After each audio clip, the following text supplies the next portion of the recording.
गर्मी में 5 अनाथ बहनों का बर्फ का फर्नीचर। अरे दीदी, बहुत गर्मी लग रही है, जल्दी से सत्तू का शरबत बना दो ताकि गर्मी को भगा दूं। हाँ दीदी। हाँ बस बना रही हूँ। गरीब सलोनी जैसे तैसे सत्तू का शरबत बनाकर अपनी बहनों को पिलाती है तो चारों बहनें अजीब सा मुंह बनाती हैं। इयो, दीदी कैसा शरबत बनाया है, ये तो वो है ही नहीं जैसे मम्मी बनाती थी। हाँ दीदी, इसका स्वाद तो बहुत अजीब सा है।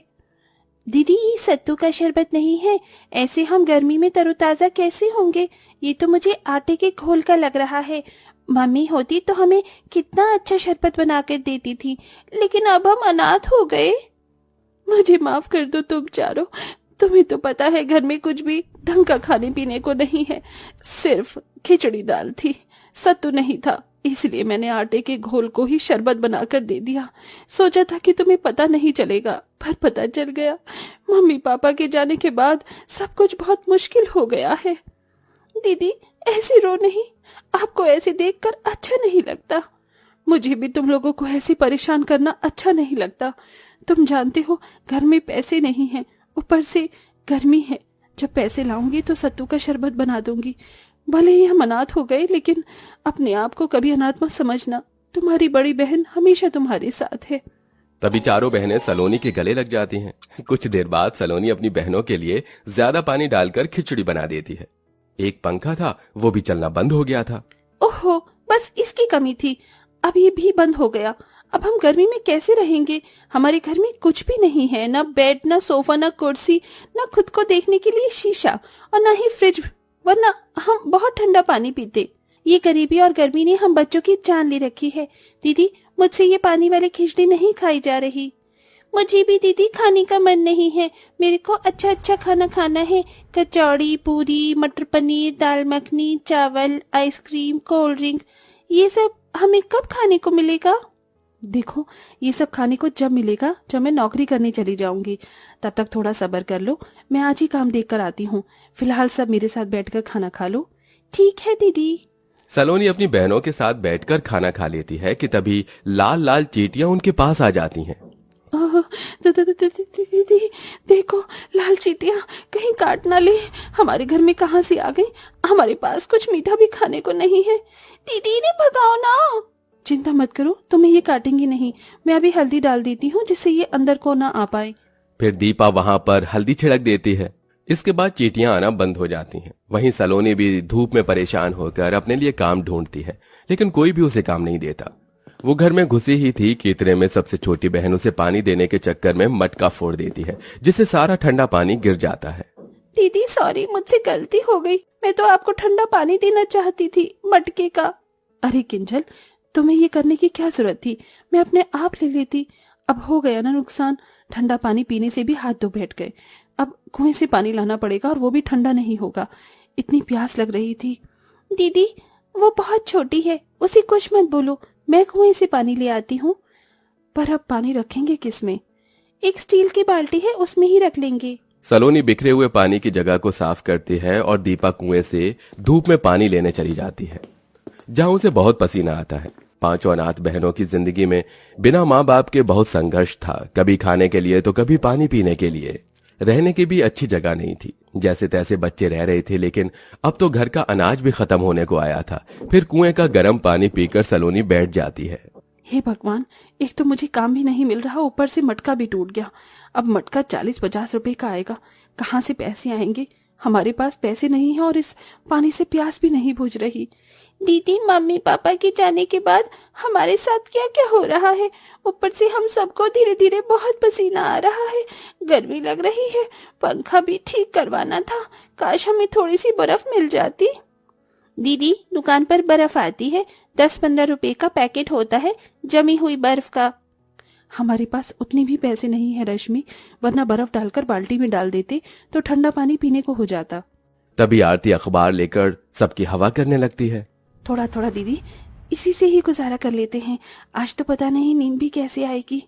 फिर रात हो जाती है। सलोनी अपनी छोटी बहनों को चूल्हे पर खाना बनाकर खिलाती है, जिससे घर में धुआं धुआं हो जाता है। रात में सब सो रहे थे कि अचानक से किंजल और रश्मि के ऊपर चूहा चढ़ जाता है, जिससे दोनों डरकर जाग जाती हैं। दीदी, चूहा चूहा! नहीं सलोनी, दीपा दीदी, चूहा नहीं था, वो कीड़ा था। हम जमीन पर सोते हैं, गर्मी में कीड़े भी तो आ सकते हैं। काश हमारे पास कोई बिस्तर होता। वैसे ही नींद नहीं आ रही थी और नींद उड़ गई। हे भगवान, अब कीड़े रात में कहाँ से आ गए। ऐसा करो, तुम दोनों मेरी जगह पर सो जाओ, मैं तुम्हारी जगह पर सो जाती हूँ। ठीक है दीदी। बड़ी मुश्किल से पांचों बहनों को कीड़े और चूहे के डर से नींद आती है।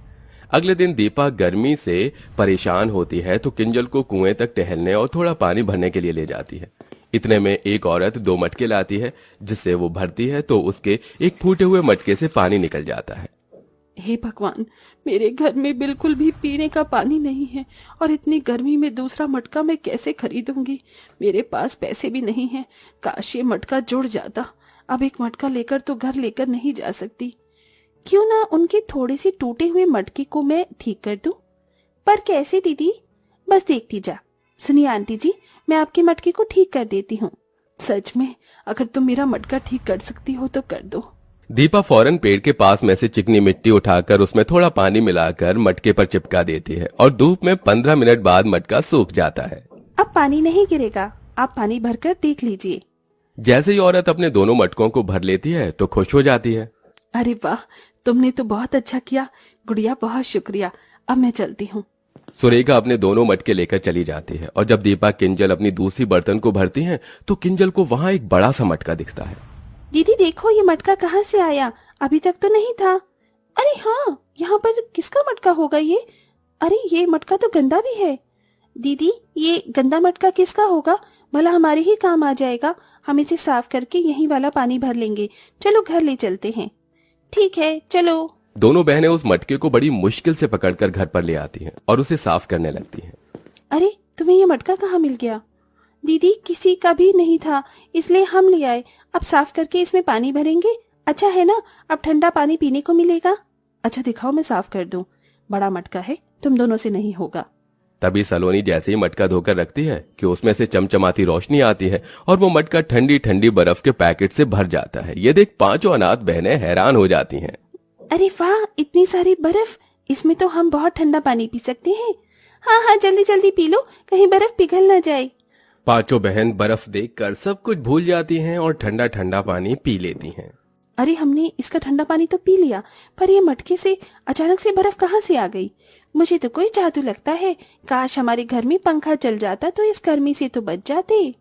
तभी उस मटके से एक जादुई रोशनी निकलती है। मटके की ठंडी ठंडी बर्फ से पूरा घर बर्फ की ठंडक से भर जाता है।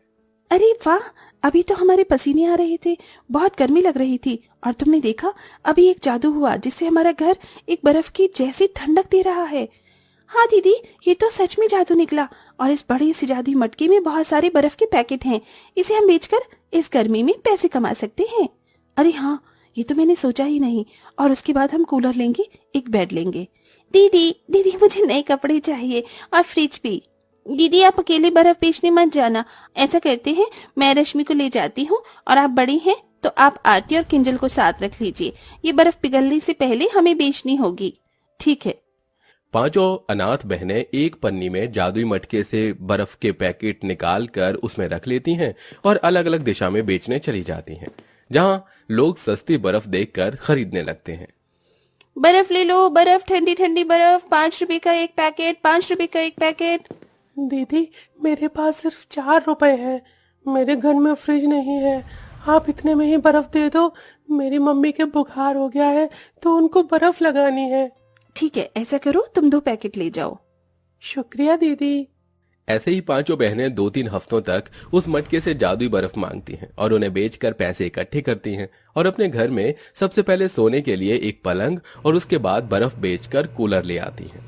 अरे वाह दीदी, इस कूलर की ठंडी ठंडी हवा में बहुत मजा आ रहा है। हाँ, ये तो है। अब हमें कीड़े भी नहीं काटेंगे क्योंकि हमारे पास फर्नीचर में हमारा सबसे पहले बेड आ गया। अब धीरे धीरे इस जादुई मटके से बर्फ को निकाल कर बेचेंगे और सोफा, फ्रिज सब कुछ ले आएंगे। हाँ हाँ दीदी, आज खाने में अच्छी चीज बनाई है ना आपने? हाँ, तुम सबके लिए मटर पनीर पुलाव और रायता। तो चलो दीदी, ठंडी हवा में बैठकर खाना खाते हैं। 1 मिनट, रायते में बर्फ डालने के लिए जादुई मटके से मांग लेती हूँ। हे जादुई मटके, हमें बहुत सारी बर्फ दे दो। दीपा के कहते ही जादुई मटके की रोशनी से बर्फ का पैकेट पूरा भर जाता है और वो अपने रायते में डालकर मजे और खुशी से कूलर की ठंडी हवा में खाना खाते हैं। आज वो पहला दिन था जब वो अपने माता पिता के जाने के बाद सुकून से खाना खा रहे थे और अब धीरे धीरे उस जादुई मटके से बर्फ के पैकेट बेचकर वो थोड़े दिन बाद अपने लिए फ्रिज ले आते हैं और उसके थोड़े दिन बाद सोफा और धीरे धीरे करके अपने घर को अच्छा करके सारा फर्नीचर का सामान ले आते हैं। जिसके बाद पांचों अनाथ बहनों की जिंदगी उस बर्फ के मटके से बहुत आसान हो जाती है और सब खुशी खुशी रहने लगते हैं।